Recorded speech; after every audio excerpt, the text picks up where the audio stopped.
Welcome back. You're here with Goldberg. Today we're going to be doing a follow-up to my video on there's no true or real capitalism. In this case we will discuss socialism. And as you know, whenever this subject comes to the forefront, there's those folks who basically they'll read the initial socialist or communist manifesto and block out the possibility of, human nature being flawed, which we know it is. They'll claim you have to take it on a face value like a utopia, which is a joke, of course. But then they'll go on to argue that any historical example of socialism or communism is illegitimate to use to criticize socialism because of various reasons. There were corporations or the CIA involved, or it was Russian Soviet militarism and nationalism. It wasn't true socialism. Or, it could work if only there were less white people involved. If we got down to the people who've been disenfranchised, then the socialist system would be successful because they're not driven by greed or racism. Or, we need socialist democracy, which I guess they abbreviate as SUCDEM. And, in that case, it's nonviolent. Well, social democracy is perhaps less of a problem, but there's an illusion that it is on an opt-in, opt-out basis. Because obviously, if you don't want to pay for the centralized healthcare program, you're not going to be given an option. You're probably going to go to prison if you don't want to pay those taxes. So there's always an element of coercion. There's always a movement for the state to accumulate more power and take away freedom in the argument that it's good for everyone and it's you can't be trusted with your own autonomy. So you can search long and far, but actually one of the best examples of socialism manifested is not the Venezuela, Soviet Union, Pol Pot, Mao. Those are just the ones we hear frequently. One of the best examples is actually the settlement, the colony of Jonestown. You can say, no, you can't say that was a cult. Actually, it wasn't. It was a highly political movement. Jim Jones himself, he started out as a charismatic preacher, but at a certain point he read, I think it was a verse in Corinthians where he determined that the Bible condones slavery, and you shouldn't really focus on the text, just on the idea. And his idea was, divine socialism. So I guess that's a subset. It's not the true communist socialism. But as you're going to see, Jim Jones would fit in pretty well with the Tumblristas and the progressive Democrats of today. And that's not an exaggeration by any means. Real quick on the subject of being able to have a choice, when it came to Jonestown towards the end, or if you actually arrived there, you couldn't really leave. If you tried to leave, you would have your food poisoned or drugged. You would have to give up your passports when you got there. So again, the illusion of choice, which is always discussed, doesn't quite match up. Jones said that he wanted to create a colony that would be free of sexism, racism, and elitism, this freedom land. But as we see, he didn't really have freedom to leave if he wanted to. So what were the principles that he argued for? Diversity, more mixing to break the patriarchy. This also included, by the way, men taking the surnames of their wives, because they thought that would help kind of be a strong blow against the traditionalism and the strictures of the past. In the educational system there, they made a big point of emphasizing stuff like, black is beautiful, respecting ebonics, respecting these underprivileged cultures. Whether you agree with that or not, the point is this is something you hear a lot today. We need these studies of, dispossessed, post-colonial, that sort of thing. We need to respect these various cultural groups that you haven't heard about. We need to introduce them into the educational system. Marriage is bourgeois. They made a big attempt at dismantling families. Your children were raised communally. You didn't get to make that decision. This is very much a progressive and socialist ideal. It takes a village. You can't be trusted to raise your own kids.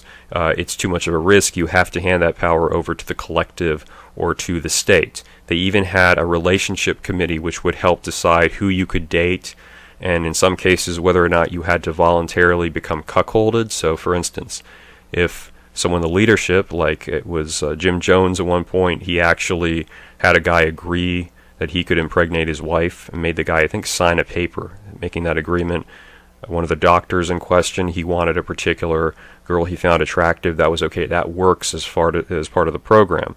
So this is very much the same essence where, the community, the committee has to decide. I was talking about this when it came to the Del Spooner man with the robots. yes, we need a committee to decide your fate and your future. You can't do that as an individual because you can't be trusted. As far as the accusations of this being some crazy cult, it was actually very well enmeshed and established with the Democratic Party and the Civil Rights Movement. People like Cecil Reed, Moscone, Harvey Milk, never heard about that in the Gus Van Sant documentary with Sean Penn, of course. Even Jimmy Carter, his wife was very close to Jim Jones. This guy was a powerful, influential guy in the progressive left. He was seen as a visionary because he was more radical than the main line of the Democratic Party.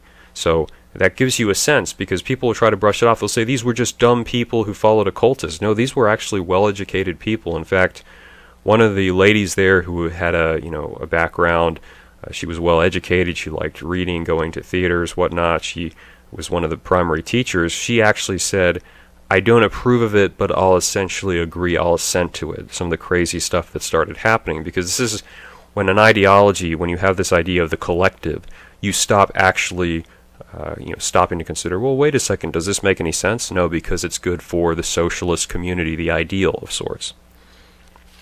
Jonestown itself was built from scratch. They chose Guyana because they had overthrown the British. It was led by Forbes Burnham, was just a big-time social democratic guy, overthrowing the oppressors, getting rid of the whites, allowing the indigenous people to have control, taking away the chains of oppression.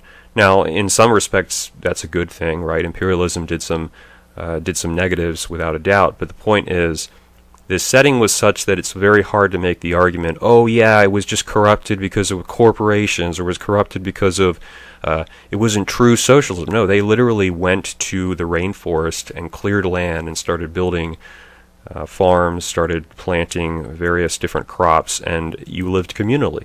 Unless you were in charge. If you were in charge, you got much better food. In fact, towards the end, they were eating rice that had weevils inside of it, and people were getting chronic constipation, which is usually what happens when you have a system that is broadly based on this communal idea, is that it starts to break down, especially if you have problems with producing enough food, for instance.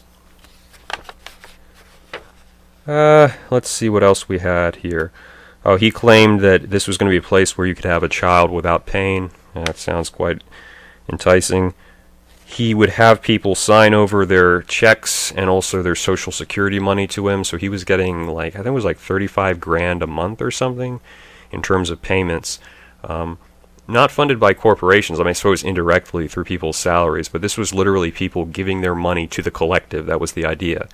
You can't have anything that this other person doesn't have, unless, of course, you're at the top of the pile, which is usually what occurs in these socialist systems. Okay, and what happened if you did not go along? Well, this is coming back to raising kids in a communal fashion. If kids were disruptive, if kids didn't want to go along, if they didn't agree with what was going on, they started to see things their parents didn't. Some of the things that they would do, they would hit them with boards, take them in a dark room and say that a blue-eyed monster was coming to get them, make monster noises, and then attach them to electrodes and shock them, or hang them down into a well by their ankles and have other adults in the well grab at them pretending to be monsters. They're benevolent, it takes a village. This is what villagers do, I suppose. We already talked about the voluntary cucking. Another thing he would do in order to get people to commit to this radical socialist and ultimately revolutionary suicide cause was to write out confessions for crimes you'd never committed. This was rampant if you've seen, socialist societies. They use it for blackmail. So you had a guy who educated, intelligent guy, but he was part of the group, and he actually wrote a confession to molestation of his kids as part of this whole thing of how loyal are you to the cause and how loyal are you to me. And that way, if they tried to leave, they'd say, we're going to publish this confession incriminating you. Again, you don't really have a choice in a socialist society, because at a certain point it's going to try to envelop you.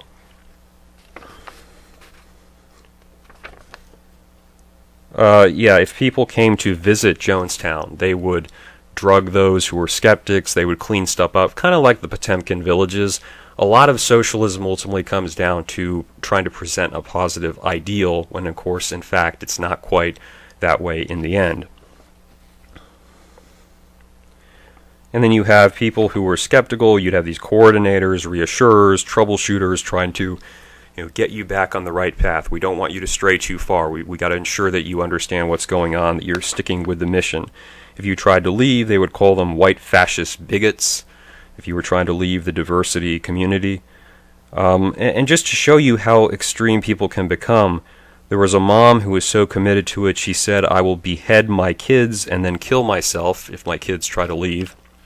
There was a 23-year-old who volunteered to help kill babies, this being a female, of course, which is quite astonishing even today. Jones himself said, I'm talking about planning your death for the victory of the people, for socialism, for communism, for black liberation, for oppressed peoples. And you have to note here that he specifically would routinely call out the United States as like a fascist, racist power. That's why they had to start from scratch in order to build a community based upon equalitarian acceptance where you wouldn't have this kind of problem. You had one boy that he went off and tried to plant some fruit for himself so he could have his own kind of plot.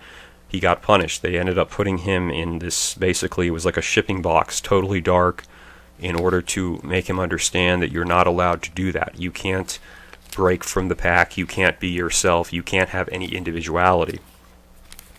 Towards the end, when they were going to do the mass suicide, this girl, Christine Miller, she said, I think we all have a right to our own destiny as individuals. And Jones and all his socialists shouted her down and said, basically, be quiet, we got to go along with it. And there's other forms of it, in terms of blackmail. Someone would come there, they'd offer them a medical exam and then claim that they had some kind of, major STD. People informing on each other, even if you had a romantic relationship with someone.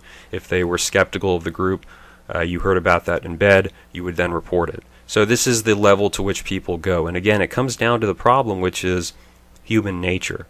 Now, maybe that says some poor things about the species, but humans are greedy. Humans do like power. And that's why even when his own people, his followers, were starting to not really get nutrition, they were starving, he was still sitting there with his nicer food supply.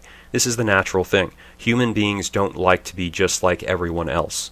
Maybe in terms of fitting in, but as far as possessions go, they don't like that. That's why some people buy a bigger house or a nicer car. It's an essence of what it means to be human. Now, you can say that's just because of the modern society, but even you can go back for generations. That's what it's been about. People do like to hoard wealth. They do like to enjoy certain qualities. They work towards things. And socialism doesn't give them that, which is why usually socialism, the top starts rotting and then it just goes down from there. And unfortunately with Jonestown, it ended up being extremely destructive. People can call it a cult, but then you look at other socialist regimes, how many people they killed, it's not that hard to understand why. It's always about control. It doesn't matter how it's wrapped up as freedom or fighting tolerance or intolerance, promoting equality. It ultimately comes down to taking away civil liberties and trying to mold you into the perfect socialist worker.